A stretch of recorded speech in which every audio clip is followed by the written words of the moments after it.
Definitivamente no. No se pueden utilizar a la ligera términos que ya tienen un contenido específico. Es el caso de la sociedad de castas. No existe sociedad de castas, salvo en el caso de que el que nació dentro de una casta va a permanecer en ella toda su vida. Se va a casar con alguien de la misma casta y se va a ocupar en el trabajo que tiene asignado y le corresponde. Ninguno de esos requisitos se cumplía en la Nueva España.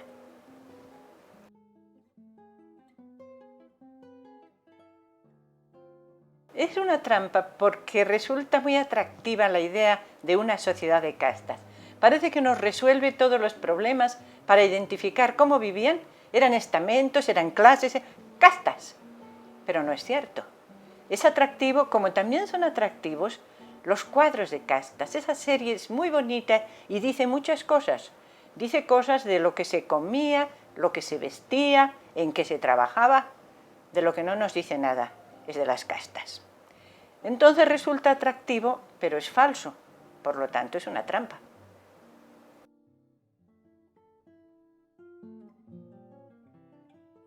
Ese es un tema que me ha preocupado bastante, porque quienes antes que yo se han ocupado, y actualmente también, de definir en qué consistía esa clasificación, han dicho, bueno, en el siglo XVIII ya no era funcional, pero seguramente antes lo fue.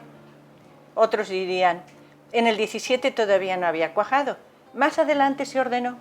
Y hay quienes dicen, el rigor de las castas del siglo XVI, mentira, mentira, mentira. Lo cierto es que a finales del siglo XVIII, con el entusiasmo de los descubrimientos científicos, con las clasificaciones de las plantas, los animales, ¿por qué no vamos a clasificar también a las personas? Entonces es cuando se estableció esa serie, esa secuencia del tente en el aire, salta para atrás, albino, que no aparecen en ningún documento, por supuesto, solamente ahí en los cuadros. Pero ¿cuándo comenzó? Por supuesto, en el siglo XVI había República de Indios y de Españoles. ¿Quiénes eran los indios? Los indios eran ignorantes, inocentes, vencidos. Frente a ellos estaban los españoles, unos poquitos, muy poquitos. Pero eso se va complicando en cuanto llegan masivamente negros africanos. Entonces, aquella población original empieza a hacerse más compleja, pero va a tardar mucho tiempo en que la sociedad empiece a percibir una serie de grupos intermedios entre el indio y el español, entre el negro y el indio, que hay otros que no son ni una cosa ni otra. Eso se va a generar poco a poco a lo largo del siglo XVII, pero va a culminar en el XVIII.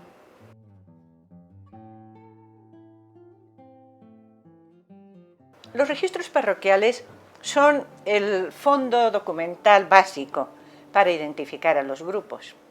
Y los registros parroquiales me dicen que hubo siempre una tremenda confusión. Nadie sabía dónde tenía que clasificarse.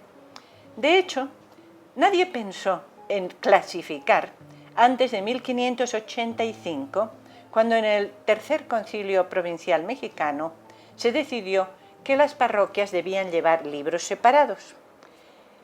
Pero los párrocos no sabían en qué consistía eso.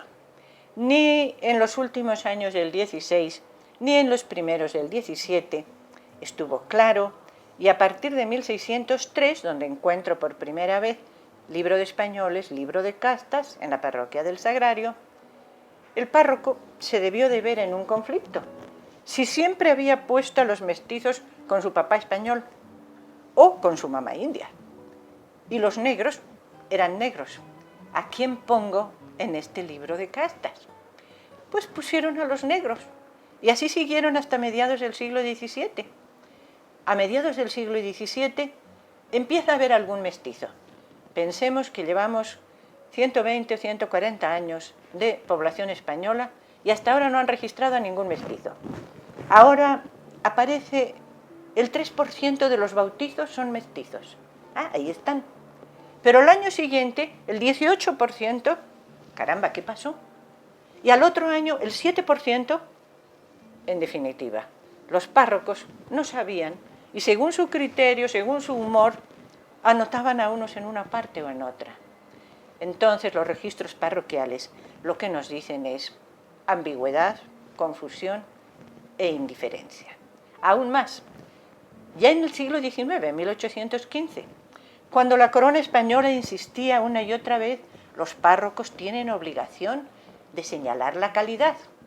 Finalmente el arzobispo Fonte responde, nos están insistiendo en que señalemos calidades. Advierto que el párroco no tiene obligación de decir más que si bautizó, administró el sacramento del matrimonio o la extremaunción. Las calidades no nos interesan. Como nos obligan a anotarlas, ponemos lo que nos dicen, pero no hacemos ninguna averiguación. De hecho, aunque sepamos con certeza que lo que nos están informando es falso, faltaríamos a la caridad anotando una cosa distinta. Por lo tanto, los registros parroquiales no dicen nada de las castas.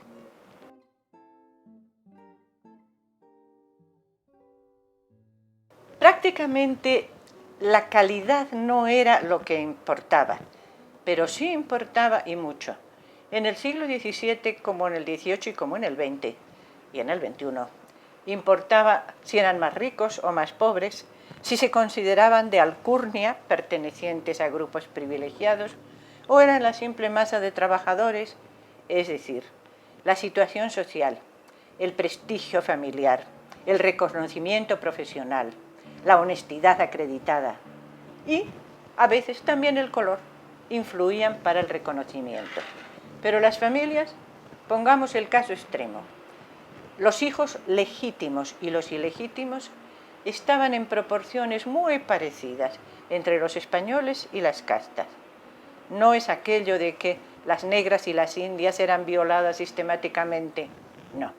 Las españolas también tenían hijos ilegítimos, porque el estar casado podía aportar algún beneficio a los que tenían una herencia que repartir, a los que tenían un prestigio del que presumir, pero a quienes no tenían nada de eso les daba igual tener a sus hijos dentro de matrimonio o fuera de él.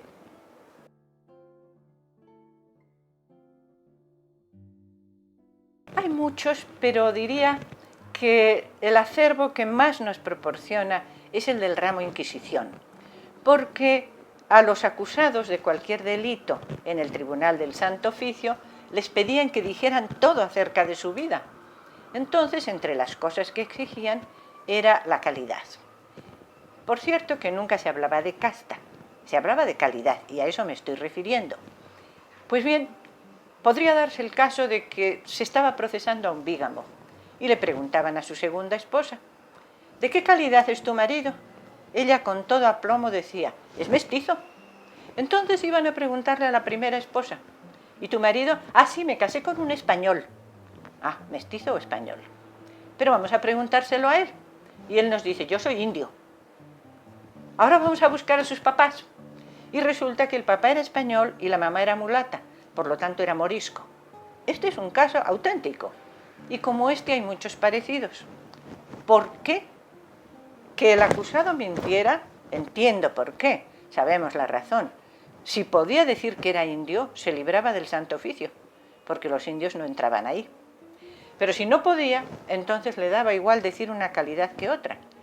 Pero a los testigos, a los familiares, ¿qué les importaba? Podría decir eso o podría decir otra calidad.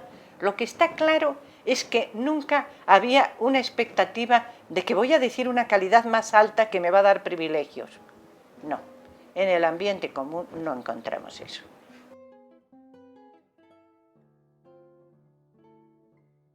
Ese grupo privilegiado, esos poquitos españoles que además de ser españoles tenían dinero y tenían una posición social, se preocupaban mucho de defender su estatus y como no podían hablar de nobleza, de hidalguía, porque no tenían cómo acreditarlo, recurrían a la limpieza de sangre, que se exigía, por cierto, para ser, por ejemplo, familiar del Santo Oficio. Entonces, para ser familiar del Santo Oficio, tenemos casos de quien se presentaba honestamente, creyendo que era español y que todos sus antecesores lo eran y que era de la calidad más exquisita, Y resulta que cuando el Santo Oficio se pone a hacer averiguaciones, encuentra o bien que tiene antepasados judaizantes, de esos había bastantes, o bien que era su abuelo, su bisabuelo era mulato, o la abuela era morisca. Es decir, ni siquiera ellos mismos tenían conciencia de que podían tener algo de sangre mezclada y se presentaban así como si fueran limpios de sangre. En cuanto a la Real Universidad, a las órdenes religiosas que también pedían limpieza de sangre, primero, empezaron a pedirlo a principios del siglo XVIII, antes no. Pero ya cuando lo piden, el testimonio que tienen que presentar es el acta de bautismo. Ya sabemos lo que hacían los párrocos con el acta de bautismo, pero había quienes ni siquiera eso podían presentarlo. Y acuden a una serie de explicaciones como es que yo vivo muy lejos, mis padres son de Zacatecas y no sé cómo puedo conseguir el acta de bautismo. O bien, yo vine viajando por mar, vengo de Campeche y tuve un naufragio y perdí todos mis documentos. O bien, soy huérfano, no tengo ni idea en qué parroquia me bautizaron.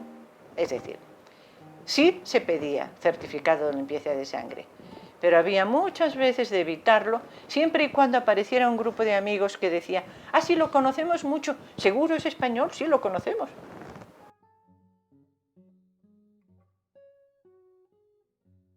Era una tradición particularmente hispánica, relativamente reciente. A partir de la expulsión de los judíos, la preocupación era religiosa. Cuando se pedía limpieza de sangre, en lo que se estaba pensando era en que no se contaminase con los judaizantes o incluso los moriscos, aunque los moriscos no representaron tanto problema, entendiendo como problema el hecho de que tuvieran unas costumbres no coincidentes con las costumbres de los cristianos viejos. Es decir, para tener un cargo en la iglesia, en la alta jerarquía, se pedía limpieza de sangre. No obstante lo cual, hubo obispos y arzobispos cuyos antepasados eran judíos. Pero la norma existía así. También existía la posibilidad de que el rey liberase de la mancha de judío a alguien, a pesar de saberse que sus padres o sus abuelos habían sido judíos. Pero el rey, a sus amigos, a sus conocidos, a sus protegidos, les daba una carta diciendo, me consta que es limpio de sangre, a ver quién se mete.